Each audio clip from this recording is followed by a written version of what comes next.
নমস্কার বন্ধুরা, মিনুর রান্নাঘরে আপনাদের স্বাগত। চলে এলাম নতুন একটা ভিডিও নিয়ে। আজকে আমি রান্না করব ওলকপি দিয়ে একটা নিরামিষ তরকারি।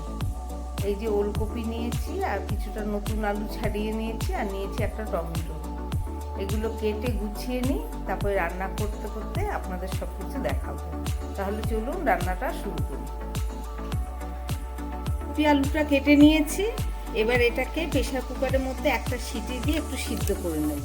তার জন্য আমি একটা প্রেসার কুকার বসিয়ে দিয়েছি, তাতে সামান্য জল দিয়েছি। এবার এই কপিগুলোকে এর মধ্যে একটু সিদ্ধ করে দেব। আলু আর কপি একসঙ্গে কেটে এটাকে সিদ্ধ করে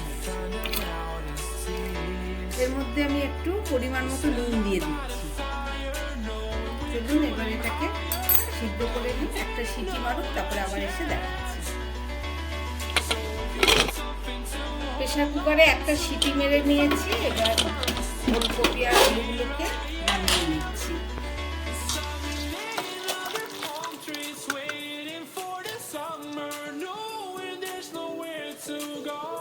এবার এটাকে রান্না করে আপনাদের দেখাবো। ওলকপি রান্নার জন্য একটা কড়া বসিয়ে দিয়েছি, তাতে আমি দিয়ে দিচ্ছি খানিকটা সর্ষের তেল। এবার দিয়ে দিচ্ছি জিরে ফোড়ন, এছাড়া দিচ্ছি তেজপাতা, দিয়ে দিচ্ছি সিদ্ধ করে রাখা ওলকপি আর সিদ্ধ হয়েছে। বাকিটা রান্না করতে করতে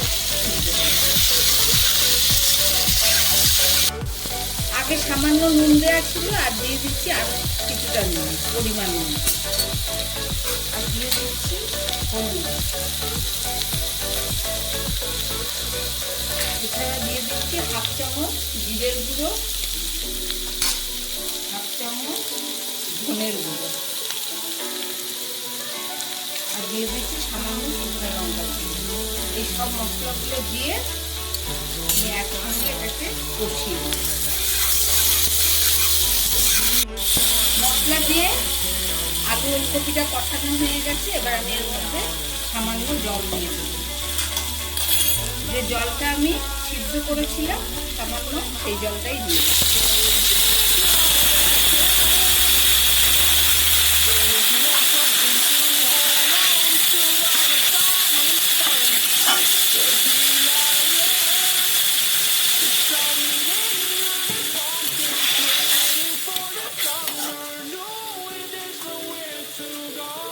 ওলকপিটা প্রায় সিদ্ধ হয়ে গেছে, এবার এর মধ্যে আমি দিয়ে দিচ্ছি কেটে রাখা টমেটো, আর দিয়ে দিচ্ছি দুটো কাঁচা লঙ্কা, আর দিয়ে দেবো ধনেপাতা।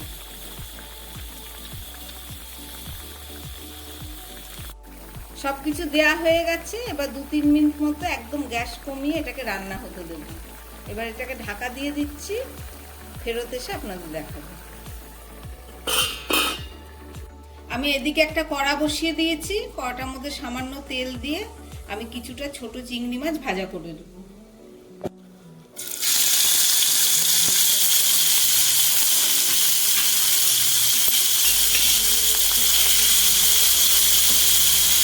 চিংড়ি মাছটা ভাজা হোক, আমি ওলকপি আলু তরকারিটাকে দেখাচ্ছি। 2 মিনিট হয়ে গেছে, 2-3 মিনিট হয়ে গেছে। 2-3 মিনিট পরে নামালাম, একদম কম আছে রান্নাটা হলো। এবারে এর মধ্যে আমি দিয়ে দেবো একটু চিনি, মিষ্টি। আপনারা যারা খান তারা দেবেন, যারা খান না তারা দেবেন না। এটা ওকে একটু মিষ্টি না দিলে ভালো লাগে না।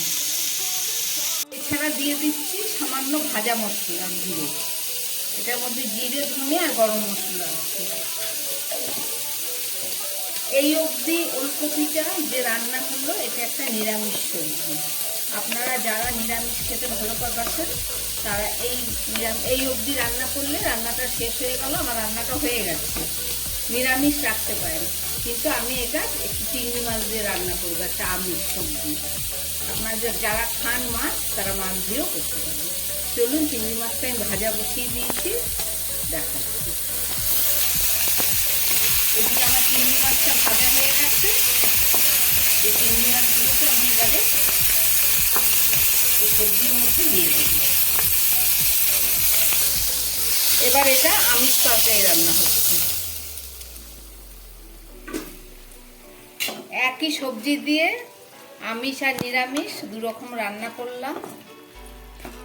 আপনারা রেসিপিটা দেখছেন মিনুর রান্নাঘরে। দারুণ সুস্বাদু একটা সবজি, গরম ভাতে খেয়ে দেখবেন, খুব ভালো লাগবে। আমি এবার চিংড়ি মাছ দেয়া হয়েছে, আবার 2-1 মিনিটের জন্য ঢাকা দিয়ে আবার ফেরত এসে আপনাদের দেখাচ্ছি। রান্না করলাম ওলকপি আলু দিয়ে একটা সবজি। রেসিপিটা আপনারা দেখলেন, আপনারাও বাড়িতে বানিয়ে খাবেন। আশা করি খুব ভালো লাগবে।